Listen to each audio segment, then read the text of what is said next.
Bismillahirrahmanirrahim. Assalamualaikum warahmatullahi wabarakatuh. Alhamdulillahi rabbil alamin. Wabihi nasta'inu ala umurid dunya waddin. Wassalatu wassalamu ala ashrafil mursalin wa ala alihi wa sahbihi ajma'in, amma ba'd. Raditu billahi rabba wa bil islami dina wa bi muhammadin nabiyya wa rasula. Allahumma rabbana zidna ilma wa razuqna fahma. Allahumma arinal haqqa haqqan warzuqna ittiba'ah wa arinal batila batilan warzuqna ijtinabah waj'alna mimman yastami'una al-qawla fayattabi'una ahsanah wa adkhilna bi rahmatika fi ibadikas salihin. Hadirin rahimani wa rahimakumullah, Bapak Ibu rekan-rekan sekalian, jamaah salat maghrib yang dirahmati Allah. Kembali kita bersyukur pada Allah atas segala limpahan karunia rahmat dari Allah Subhanahu wa taala kepada kita semua, yang asbab kenikmatan ini kita mampu mentaati Allah Subhanahu wa taala sampai sekarang. Dan semoga Allah Subhanahu wa taala menerima amal soleh yang kita kerjakan. Salawat dan salam selalu tercurah kepada baginda Rasul sallallahu alaihi wasallam sebagai suri teladan kita, qudwatun hasanah kita. Mudah-mudahan Bapak Ibu semua yang hadir pada kesempatan ini, rekan-rekan sekalian, dan saya juga dirahmati Allah, dimudahkan Allah, dibimbing Allah terus berupaya menyempurnakan sunnah-sunnah baginda Rasul dalam kehidupan kita hingga Allah izinkan kita meninggal dalam keadaan husnul khatimah. Mengawali kajian malam hari ini, sama-sama kita membaca Al-Basmalah. Bismillahirrahmanirrahim. Bapak Ibu yang dirahmati Allah Subhanahu wa taala, yang kita bahas ini masih dalam koridor tentang hukum khamar. Kalau dua pembahasan sebelumnya menyampaikan tentang bahayanya khamar, kemudian bagaimana pandangan dalam agama-agama lain serta hukumnya, maka sekarang kita akan membahas hal-hal yang dikiaskan oleh para ulama kepada khamar. Di antaranya adalah narkotika dan psikotropika. Nah, Bapak Ibu yang dirahmati Allah Subhanahu wa taala, kita berbicara hukum Allah tentang khamar, maka sudah kita sampaikan sebelumnya. Adapun sesuatu yang dapat menghilangkan akal, gitu ya. Karena fokus awalnya khamar ini karena berpotensi membuat orang tidak sadar, tidak tahu apa yang dia ucapkan, sehingga membahayakan diri dan orang-orang di sekitarnya. Sekarang bagaimana dengan terhadap sesuatu yang tidak dikatakan khamar tetapi memiliki efek menghilangkan akal dan dia selain minuman, seperti bans. Bans itu kecubung, Bapak Ibu. Kalau di Arab disebut dengan hashish, di kita ganja. Dan bahan narkoba lainnya adalah dalam pandangan Islam hukumnya haram karena memiliki efek memabukkan. Dalam hadis Muslim yang telah disebutkan sebagaimana yang kita sampaikan sebelumnya, Rasulullah sallallahu alaihi wasallam bersabda, "Kullu muskirin khamrun wa kullu khamrin haramun." Setiap yang memabukkan berarti dia disebut khamar, maka setiap khamar hukumnya haram. Seorang ulama besar, Syekh Abdul Majid Salim rahimahullah, mufti Mesir, beliau pernah ditanya tentang hukum barang-barang yang tergolong obat-obat terlarang menurut syariat. Pertanyaan tersebut mencakup 4 masalah pokok. Yang pertama, mengkonsumsi narkoba atau obat bius memperdagangkan narkoba dan menjadikannya sebagai sarana meraih keuntungan.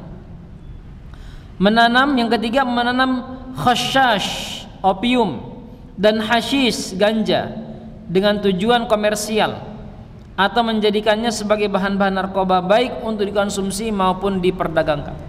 Dan yang keempat, keuntungan yang dihasilkan dari barang dan praktek tersebut apakah halal atau haram. Ini saya mau menggambarkan, mungkin kita pernah mengalaminya Bapak Ibu. Dulu ketika beberapa waktu lalu saya dioperasi di sini, operasi lipoma ini. Jadi saya masuk ke ruang operasi itu sadar, lalu dikasih seperti oksigen Bapak Ibu. Dikasih oksigen. Saya biasanya pada subuh itu sampai jam 11 saya susah tidur. Karena memang belajar untuk tidak tidur. Nah, itu pagi-pagi dibawa ke ruang operasi lalu dikasih macam oksigen, tapi nggak ditempel, cuman dihirup ya Pak katanya, dihirup ya Pak katanya. Nah, 2 kali ngirup saya udah nggak sadar. Bangun-bangun sudah di tempat tidur lagi di tempat di kamar bangsalnya itu. Nah, itu yang dikatakan obat bius, yang semacam itu juga. Maka termasuk dalam pembahasan yang kita sampaikan pada kesempatan hari ini. Bapak Ibu yang dirahmati Allah SWT. Lalu Syekh Abdul Majid Salim rahimahullah menjawab sebagai berikut. Hukum mengkonsumsi narkoba. Sesungguhnya tidak ada yang meragukan, mengkonsumsi benda-benda tersebut adalah haram karena dampaknya yang membahayakan fisik dan sekian kerusakan lainnya seperti merusak akal dan melemahkan badan dan berbagai bahaya dan kerusakan lainnya. Oleh sebab itu syariat Islam tidak mungkin membenarkan penggunaannya, padahal yang kadar bahayanya lebih rendah pun diharamkan dalam Islam. Ulama mazhab Hanafi pernah menyatakan bahwa orang yang menghalalkan hashish, jadi dulu sudah ada Bapak Ibu, ya dulu juga sudah ada ini hashish, ini sudah ada, ganja itu sudah ada, walau mungkin di Arab mungkin beda bentuknya. Kata ulama mazhab Hanafi bahwa mereka yang menghalalkan hashish, ya ganja dan sebagainya adalah para zindik. Zindik ini perusak agama, ya, dan para ahli bid'ah. Pernyataan ini menunjukkan bahwa keharamannya yang sangat jelas. Pasalnya ketika banyak dari benda-benda tersebut yang menghilangkan akal dan menimbulkan kenikmatan yang mendorong penggunanya untuk mengkonsumsinya terus menerus, maka termasuk kategori khamar dan barang memabukkan yang diharamkan Allah Subhanahu wa taala dalam kitabnya dan melalui sabda Rasulullah sallallahu alaihi wasallam. Ibnu Taimiyah rahimahullah menyatakan dalam kitab As-Siyasah Asy-Syar'iyyah, yang ringkasnya beliau mengatakan hashish adalah haram. Penggunaannya dihukum hudud seperti peminum khamar. Hashish lebih buruk dari khamar dalam merusak akal dan mental, karena penggunanya bisa menjadi kewanitaan dan dayuth, tidak bermoral dan kerusakan lainnya. Selain tentu saja menghalangi zikir kepada Allah Subhanahu wa taala dan salat. Karenanya dia termasuk bagian khamar dan benda memabukkan yang diharamkan Allah dan Rasulnya dari segala teks dan maknanya. Abu Musa Al-Asy'ari rahimahullah pernah bertanya kepada Rasulullah sallallahu alaihi wasallam. Ini seorang sahabat ini. Wahai Rasulullah, beri kami keputusan tentang 2 macam minuman yang biasa kami buat di Yaman, yaitu al-bit'u, yaitu minuman yang terbuat dari madu yang difermentasi, dan yang kedua al-mizr, yaitu minuman yang dibuat dari jagung dan gandum hingga mengalami fermentasi. Rasulullah sallallahu alaihi wasallam telah dianugerahkan kata-kata yang singkat tapi padat.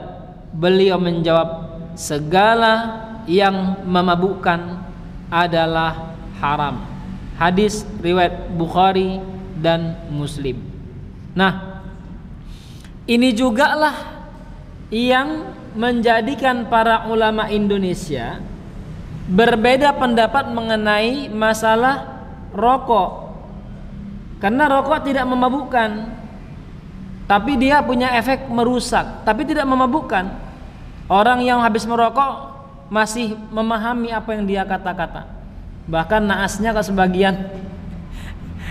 Kalau kami di pesantren itu kalau lagi kumpul-kumpul, canda-candanya kiai-kiai itu kalau nggak merokok idenya nggak keluar. Ya, idenya nggak keluar dia. Jadi kalau merokok dulu dia baru keluar idenya. Nah, karena dia tidak memabukkan tapi ada efek merusak itu, maka para ulama bil khusus yang merokok mengatakan makruh, yang tidak merokok mengatakan haram.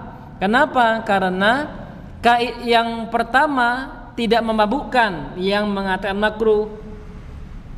Yang mengatakan haram karena ada kaidah yang mendukungnya, yaitu kullu ma yadurrul badanu wal aqlu haram. Semua yang memiliki efek merusak akal dan badan maka jatuh hukum haram. Tetapi satupun para ulama tidak ada yang mengatakan mubah, apalagi mustahab, apalagi sunnah, apalagi halal. Tidak ada yang bilang begitu. Nah, karena hukum paling rendahnya makruh, makruh itu dalam pandangan agama adalah sesuatu yang dibenci dalam agama. Dikerjakan orangnya tidak berdosa tapi dibenci, ditinggalkan berpahala dia. Nah, artinya kalau orang-orang yang mengambil hukum makruh, maka mungkin perlu mengkaji ulang makna hukum tersebut, bukan sekedar mengkaji makna dari zatnya itu. Ya, tapi mengkaji ulang makna apa itu makruh dalam Islam. Nu'man bin Bashir radhiyallahu anhu menuturkan bahwa Rasulullah sallallahu alaihi wasallam bersabda, "Inna minal hintati khamran wa minasy sya'iri khamran wa minaz zabibi khamran wa minat tamri khamran wa minal asali khamran." Sungguhnya sebagian tepung gandum dapat menjadi khamar, sebagian biji gandum dapat menjadi khamar, sebagian anggur kering dapat menjadi khamar, sebagian kurma dapat menjadi khamar, dan sebagian madu dapat menjadi khamar. Aku melarang setiap yang memabukkan. Hadis riwayat Abu Dawud dan lainnya. Ibnu Umar radhiyallahu anhu menuturkan bahwa Nabi sallallahu alaihi wasallam bersabda, setiap yang memabukkan adalah khamar dan setiap yang memabukkan adalah haram. Dalam riwayat lain disebutkan setiap yang memabukkan adalah khamar dan setiap khamar adalah haram hukumnya. Maka berhati-hati dengan bahasa ngelem-ngelem ini.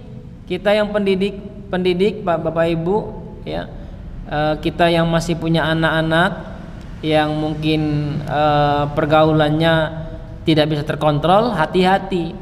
Kalau kita lihat di kamarnya ada lem, ya, mau lemnya itu lem pipa, ya, lem Alteco, itu mereka sering ngeplay pakai itu.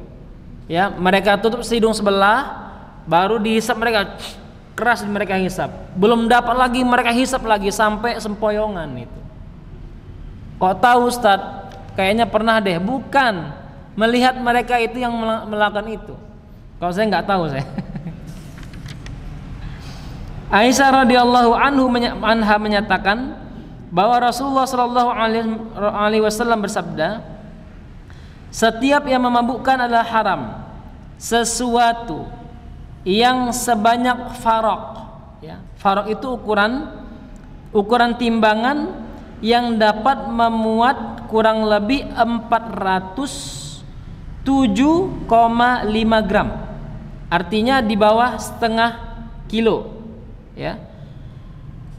Sesuatu yang sebanyak faraq darinya dapat memabukkan, maka segenggamnya pun adalah haram. Artinya kalau kita misalnya meminum kurang lebih ukuran minuman seperti ini, maka sedikitnya aja kita minum sendok haram hukumnya. Bukan harus banyak dulu mabuk baru haram, tidak, tapi walaupun dia sendok tidak memabukkan tetap hukumnya haram.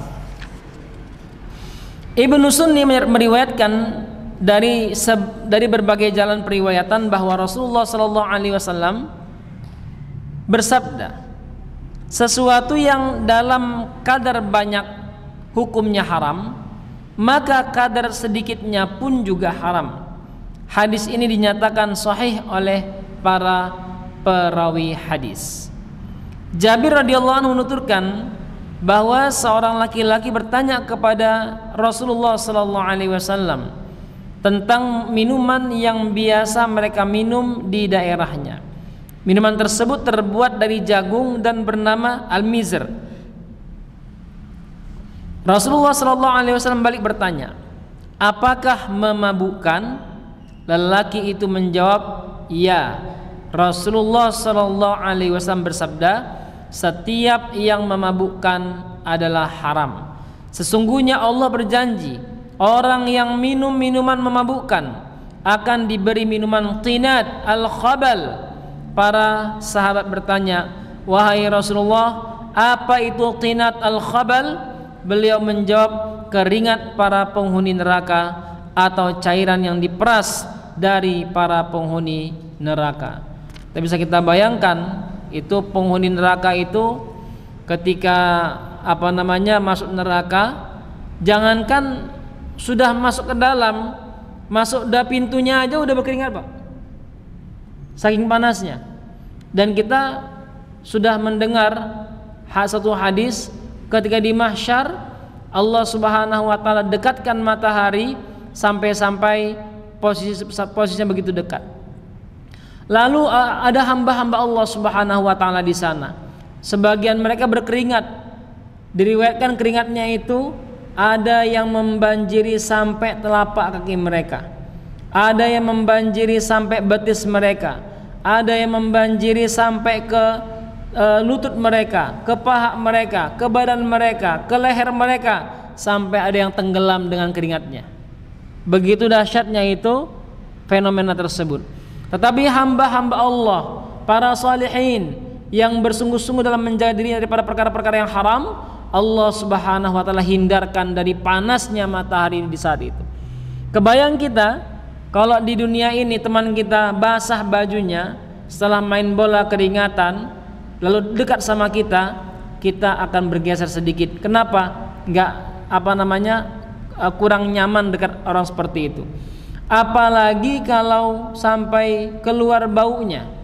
Kebayang kita di nerakanya Allah Subhanahu wa taala, mereka itu bukan hanya keluar keringatnya Bapak Ibu, tetapi kotoran-kotorannya keluar semua dari badannya.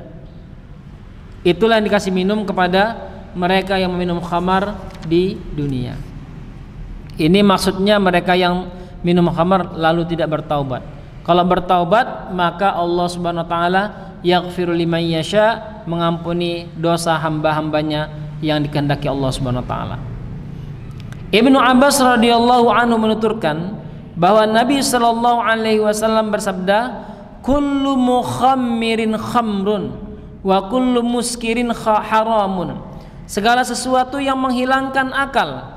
Di sini garis dasarnya Bapak Ibu, benang merahnya terhadap perkara-perkara yang lain itu, selama dia memiliki efek menghilangkan akal, menghilangkan kesadaran, maka disebut khamar.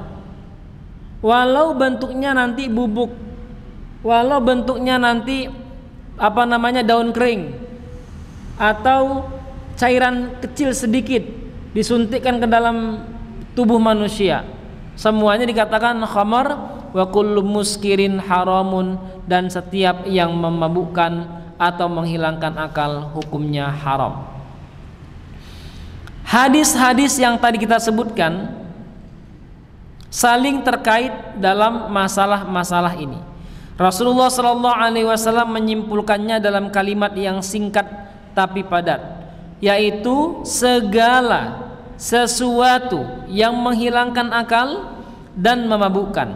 Beliau tidak membedakan jenisnya atau cara penggunaannya, apakah dimakan atau diminum. Khamar bisa diproses untuk dicampur dengan lauk, sementara hasyis juga dapat dicairkan dan diminum. Khamar dapat diminum atau dimakan, begitu juga hasyis dapat dimakan ataupun diminum, tapi semuanya sama saja, yaitu haram. Artinya kalau seandainya teman-teman di Aceh misalnya loh ini ya berdalih kan itu haram dihisap, dibuat sayur nggak apa-apa maka hukumnya tetap tidak boleh, ya, hukumnya tetap haram apapun penggunaannya. Nah, kecuali nanti masalah-masalah yang memang sudah difatwakan oleh para ulama, misalnya menggunakan bius untuk seseorang yang sedang dirawat, dioperasi agar mengurangi rasa sakitnya, dalam hal ini diperbolehkan. Ya, ada fatwanya seperti itu. Keberadaan benda-benda ini setelah periode Rasulullah SAW dan para imam tidak menghalanginya termasuk maksud umum pernyataan Rasulullah SAW tentang barang yang memabukkan. Karena setelah beliau wafat banyak bermunculan jenis minuman yang memabukkan, dan semua itu termasuk bagian dari kalimat singkat tapi padat yang diungkapkan Al-Quran dan As-Sunnah. Demikianlah ringkasan penjelasan Ibnu Taimiyah. Ibnu Taimiyah juga sering menyinggung masalah yang sama dalam fatwa-fatwanya. Di antaranya dia menyatakan bahwa hasyisha adalah barang terkutuk. Begitu juga para penggunanya, orang yang menghalalkannya, barang yang pasti mengundang murka Allah Subhanahu wa taala, murka Rasulullah sallallahu alaihi wasallam, dan dibenci orang-orang beriman, serta mendekatkan penggunanya kepada hukuman Allah Subhanahu wa taala. Barang tersebut mengandung unsur-unsur yang membahayakan agama, akal, akhlak, dan watak penggunanya. Juga merusak mental sehingga telah banyak orang yang menjadi gila karenanya. Kehinaan pengguna hasyish dan kenistaan dirinya serta dampak-dampak buruk lainnya jauh lebih parah dari yang diakibatkan oleh khamar, dan masih banyak lagi kerusakannya yang tidak terdapat dalam khamar sehingga hasyish lebih layak dikatakan haram. Na'udzubillah min dzalik. Di Indonesia ini udah luar biasa Bapak Ibu, ya, penyalahgunaan narkotika ini sudah mungkin kalau di kalangan masyarakat umum, mereka sudah tidak lagi menganggap penggunaan itu bebas dosa Bapak Ibu. Na'udzubillah min dzalik. Bukan hanya di kalangan orang-orang biasa, sampai para pejabat Bapak Ibu, ya, sampai para pejabat. Saya mau ngasih contoh. Saya punya partner di pesantren, guru kita di pesantren itu, dia punya ayahnya kiai pesantren rehabilitas, ya, pesantren rehabilitas. Ketemu sama saya kurang lebih setahun lalu. Beliau cerita, jadi kalau ustadz santrinya sehat-sehat, semangat menghafal, saya itu mengambil anak yang dibuang dari lubang sampah. Anak ini dibuang di lubang sampah, udah nggak, orang tuanya udah nggak mau peduli lagi Bapak. Itu saya ambil, saya jadikan dia anak, saya saya rawat dia sebaik-baiknya, sebaik mungkin. Nah, itulah yang saya lihat sekarang. Waktu itu dia bawa 5 santrinya Pak. Mohon maaf Pak ya. Ini benang keikat Bapak Ibu. Benang keikat, mudah dibuka. Saking lemahnya mentalnya Pak, nggak bisa dia buka itu Pak, ikatan itu. Kebayang nggak itu? Ya. Aduh, kok nggak bisa ya? Nggak bisa. Begitu. Datang temannya yang sehat itu, mudah kok katanya begitu. Mudah kok dia buka. Baru beliau cerita, jadi ada santri saya itu yang keluar di kelas 2 SMP Bapak Ibu. Kelas 2 SMP. Lalu setelah itu diajak ngobrol sama beliau di beberapa momen tertentu. Lalu anak ini cerita, mengeluarkan seluruh isi hatinya. Apa kata beliau? Jadi Pak Yai, saya ini salah satu di antara teman-teman saya menggunakan ini. Baru ayah teman saya nanya, kalau dikasih persenan berapa temanmu yang menggunakan itu? 80% Bapak Ibu. Kebayang nggak itu? 80% anak SMP itu menggunakan narkotika. Dan itu tempatnya di Ciamis Bapak Ibu. Ciamis. Ya. Dan mungkin kita akan mengatakan cuman satu sekolah. Itu yang di pesantren beliau itu, dari sekolah ini ada, dari sekolah ini ada, dari sekolah ini ada. Santrinya kurang lebih 30 orang yang semuanya pengguna itu Bapak Ibu. Nah, kita harus antisipasi, karena mohon maaf Bapak Ibu, mohon maaf sekali, kalau mungkin panjenengan pernah melihat tayangan di televisi, sampai ada perempuan yang siap menjual dirinya untuk narkotika. Itu bukan isapan jempol Bapak Ibu, itu benaran terjadi Bapak Ibu. Itu benaran terjadi. Mohon maaf ini, ketika kami berada di di berkumpul dengan beberapa anggota DPR, DPRD itu Bapak Ibu, saya nggak nyaman telinga saya sebenarnya. Tapi karena ini ngobrol kerisauan, beliau bilang gini, ada teman kita di Kalimantan, kanan kiri dia gini bawa perempuan, yang satu anak bupati, yang satu anak anggota DPRD, perempuan Bapak Ibu, ditirunya dua-dua, bayarnya cuma narkotika Bapak Ibu. Kita bisa bayangkan rusaknya bangsa ini dengan itu.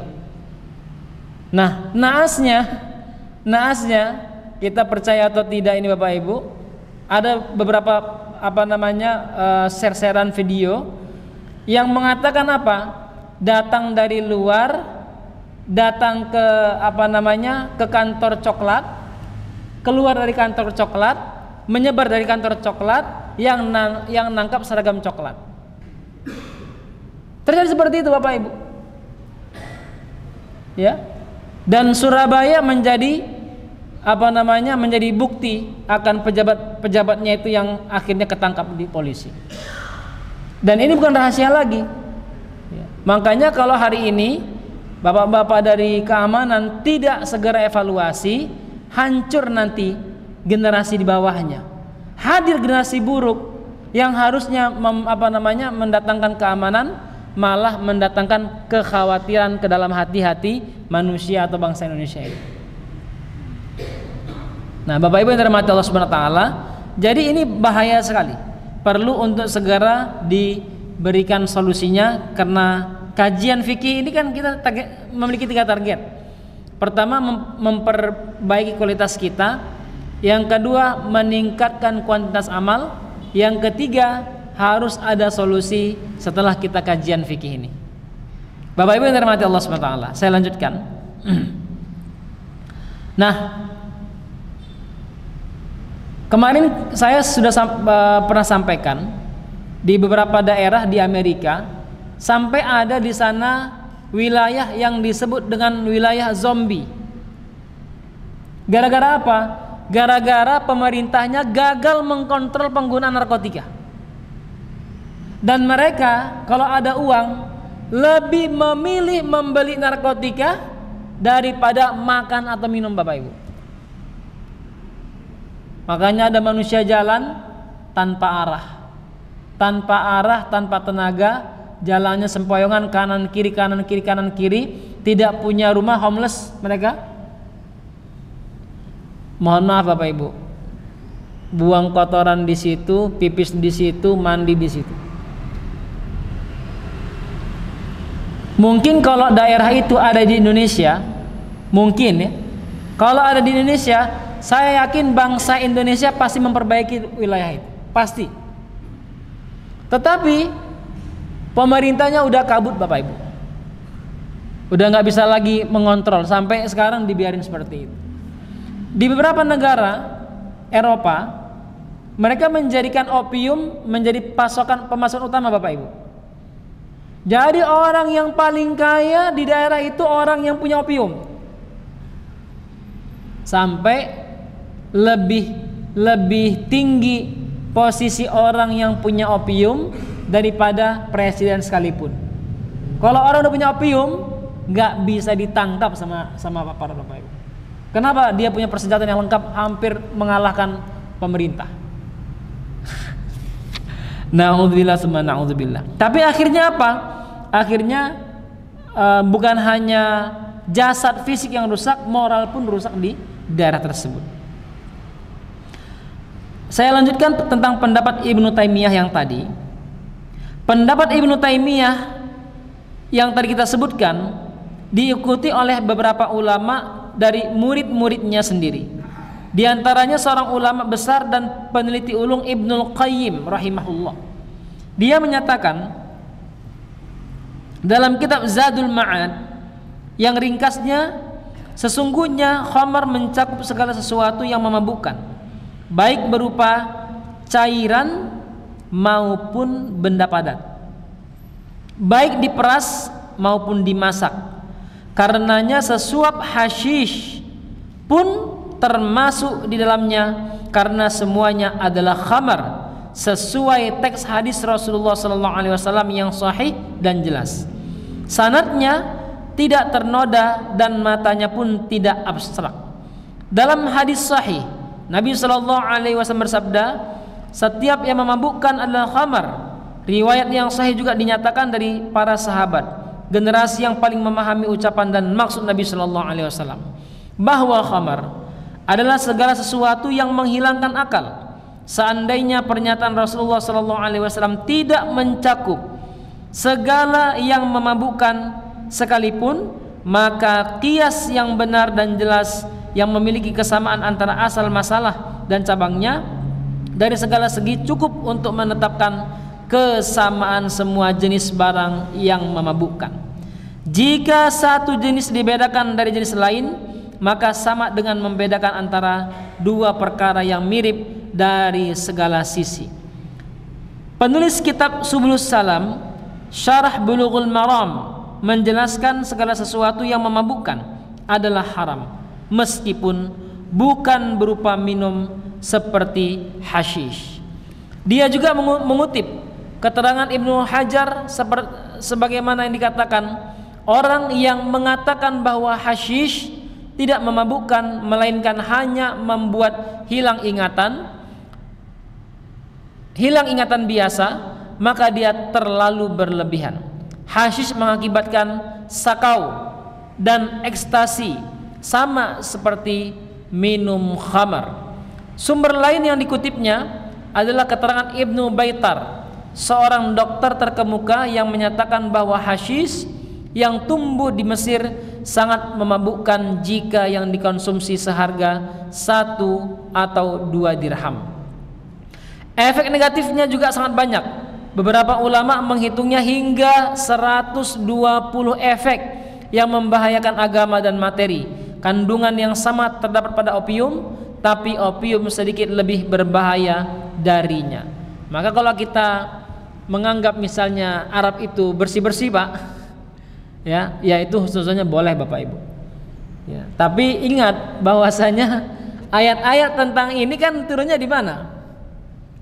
Di Arab ya, di Mekah dan Madinah. Artinya kalau seandainya saja hal itu pernah terjadi di Madinah, di Mekah, apalagi di tempat-tempat lain.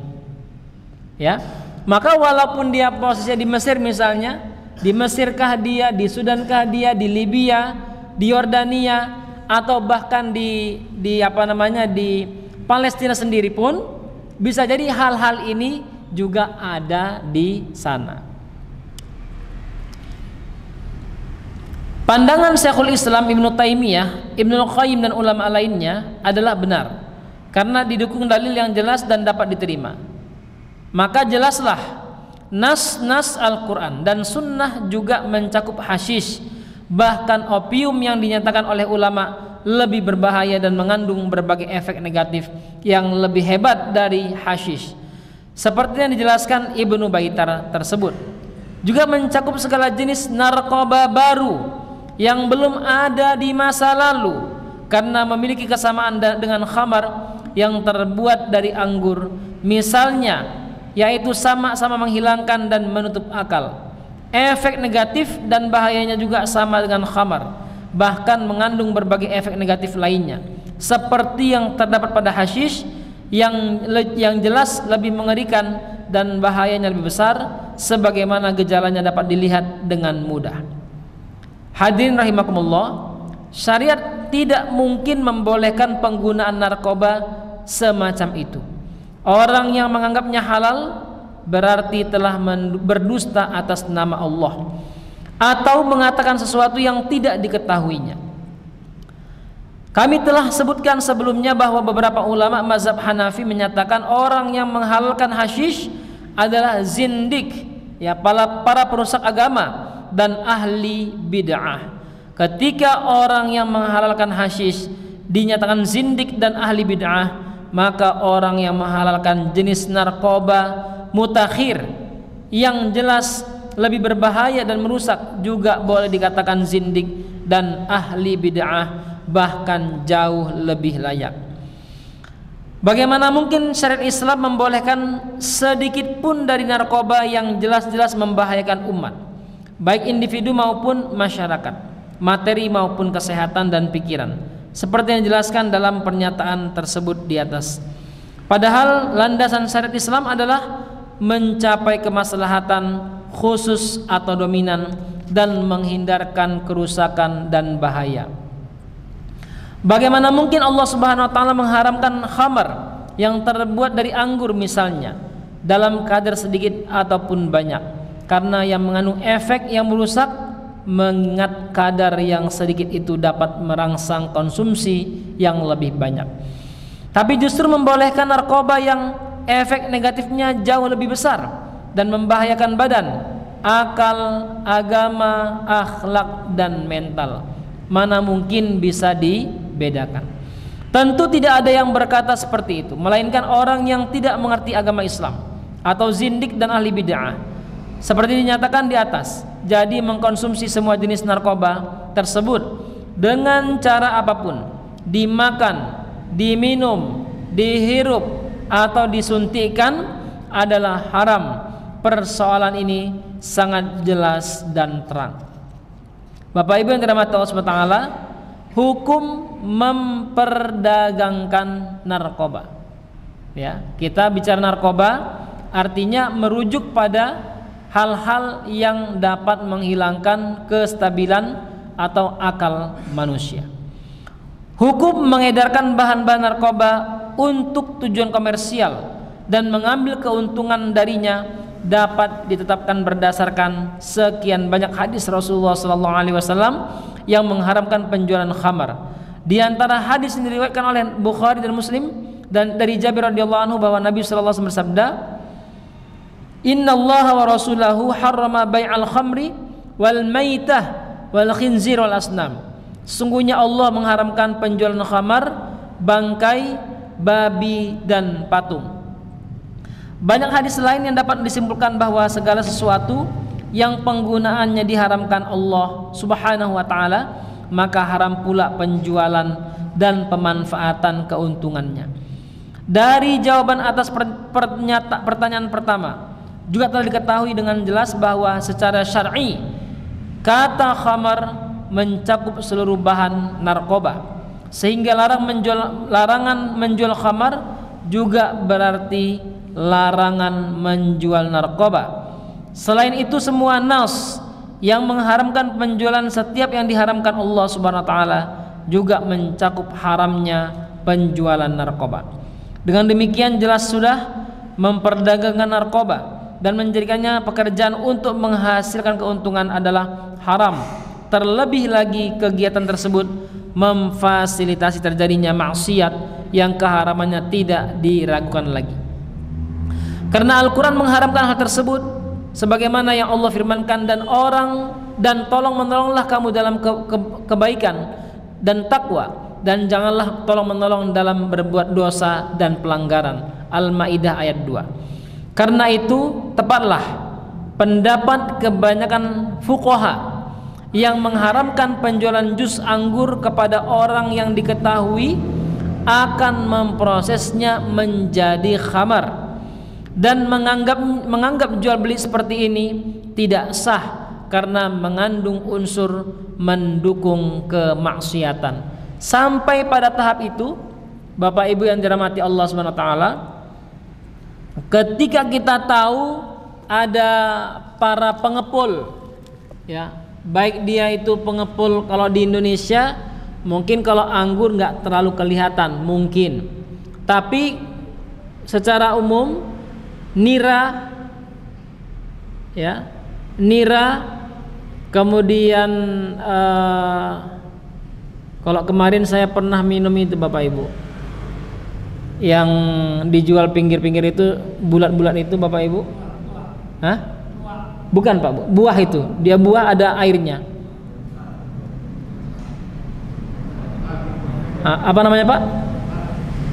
Iya, yang dari Tegal ya, apa? Di Tegal ya. Dari daerah apa itu, Jawa Timur itu. Nah itu saya dikasih itu. Pas saya minum, loh kok begini rasanya? Saya bilang, mendekati nira Bapak Ibu, mendekati nira yang sudah 1 harian. Saya bilang, ini yang dijual pinggir jalan itu, iya Ustadz. Ini kalau diterus kalau dia didiamkan di tempat gelap, nggak dipegang-pegang, nggak dikasih di freezer atau kulkas, insya Allah berubah menjadi minuman keras Bapak Ibu. Nah saya paham itu karena kalau di Medan itu ada nira, orang-orang ngambil nira pagi, jualnya paling lama siang Bapak Ibu. Itu kalau udah siang, mulai sore, mulai ada busa-busanya Bapak Ibu, gas-gasnya mulai keluar. Nah itu kalau dia sengaja disimpan sampai besok Bapak Ibu, jadi tua dia. Nah saya melihat kemarin itu yang buah ungu itu ya, kalau dibuka ada buahnya kecil macam kelapa itu, ada airnya itu kalau dibiarkan juga itu mungkin perlu dikaji untuk meminumnya ya, karena terasa sekali ada gas di situ. Bapak Ibu yang dirahmati Allah SWT, oke, saya tidak menjual hashish, saya tidak juga mengedarkannya, tapi saya punya kebun ganja, ya, saya punya kebun opium. Hukum menanam hashish, opium dan hashish semacam ganja. Menanam hashish dan hashish untuk tujuan komersial dan membuatnya bahan narkoba, baik akan digunakan sendiri maupun diperdagangkan, adalah haram tanpa diragukan sedikit pun, karena beberapa alasan, diantaranya hadis yang diriwayatkan oleh Abu Dawud dan lainnya dari Ibnu Abbas radhiyallahu anhu bahwa Rasulullah sallallahu alaihi wasallam bersabda, inna man habasal inaba ayyamal qitaf hatta yabi'ahu mimman yattakhiduhu khamran faqad taqahaman nar. Kita lanjut ba'da azan.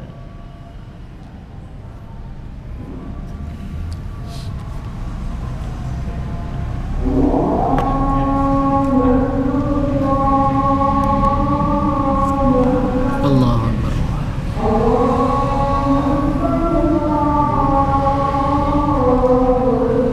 Allah.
Baik, Bapak Ibu yang dirahmati Allah Subhanahu wa taala.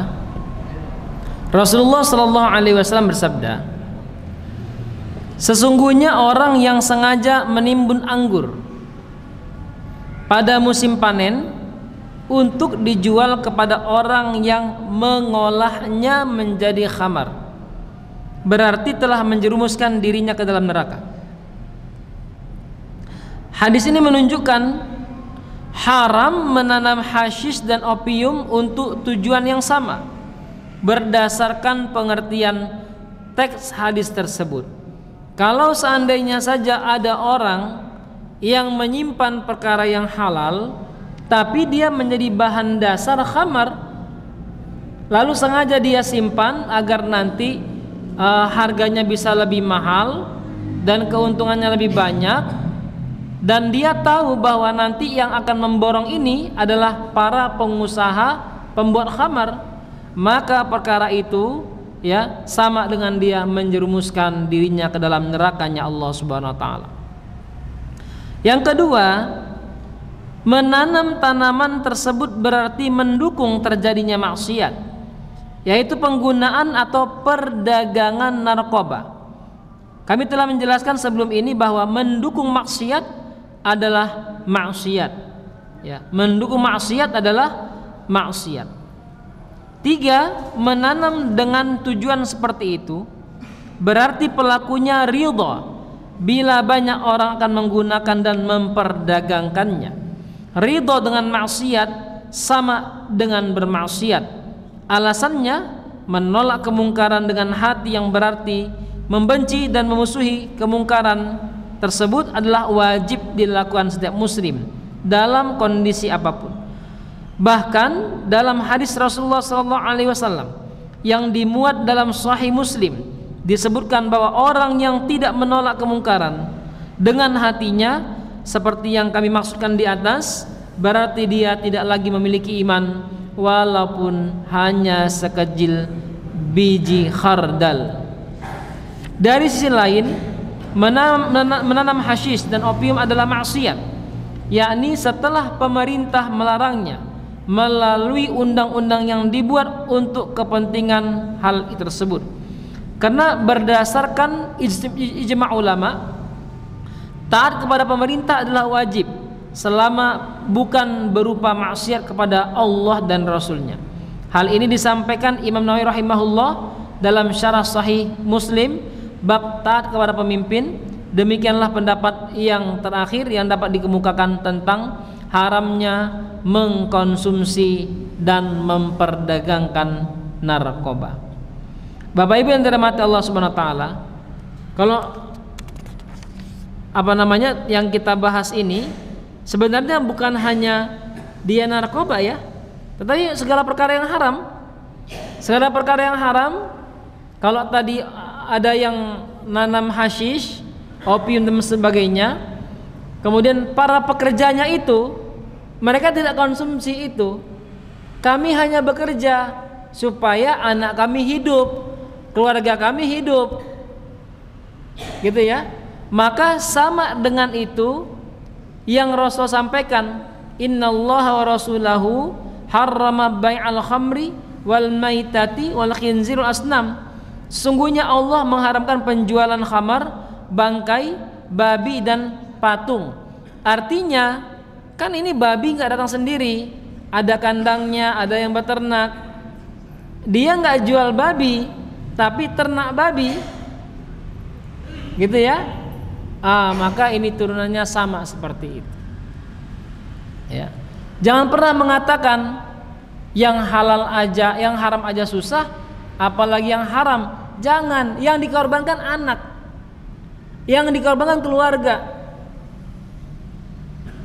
Ada salah satu pesan yang disampaikan oleh Syekh Muhammad Ratib An-Nablusi.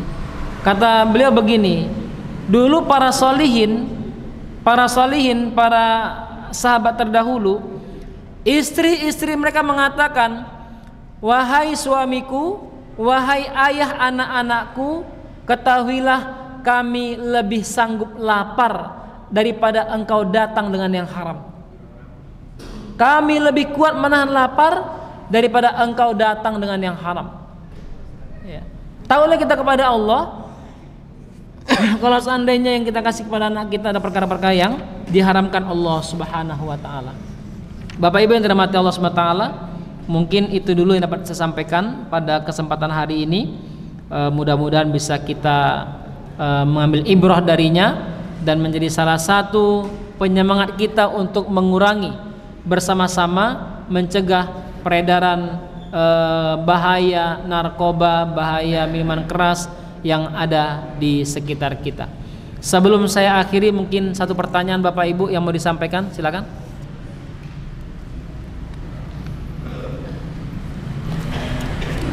Oh, ibu-ibu. Oh ya. Silakan. Oh iya. Bu. Iya. Ini ibu-ibunya juga. Boleh. Iya. Assalamualaikum.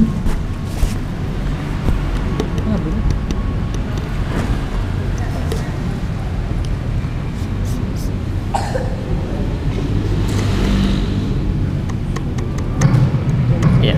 Assalamualaikum warahmatullahi wabarakatuh. Waalaikumsalam. Pak Ustadz, saya cuma nanya sedikit aja. Masalah tadi buah yang ada airnya tuh, kalau nggak salah buah lontar. Nah itu buah lontar itu kan ada air yang di botol-botol itu kan agak bergas. Nah itu gimana Ustadz? Apa haram nggak gitu? Iya. Nah, kalau yang buah lontarnya langsung kan memang nggak bergas. Iya. Ya udah. Saya melihatnya kalau dia baru dikeluarin, Bu, baru dikeluarin ditaruh di botol masih boleh, Bu. Tapi kalau udah 1 hari dan posisinya tidak diletak di tempat yang memang mengurangi perubahan itu, saya khawatir dia sudah berubah menjadi khamar, Bu. Soalnya kemarin saya pas minum itu, saya gini, wah kok begini rasanya, begitu ya. Ini masih bagus Mas, masih saat baru katanya, kok baru udah begini. Harusnya harusnya dia manis banget. Baik, silakan. Terakhir satu lagi, cukup? Baik. Insya Allah kita sambung pekan depan, Bapak Ibu yang dirahmati Allah Taala. Mengakhiri kajian ini, mari kita sempurnakan dengan bacaan alhamdulillah dan kafaratul majelis. Alhamdulillahalamin, subhanakallahumma bihamdika asyhadu an la ilaha illa anta astaghfiruka wa atubu ilaik. Wassalamualaikum warahmatullahi wabarakatuh.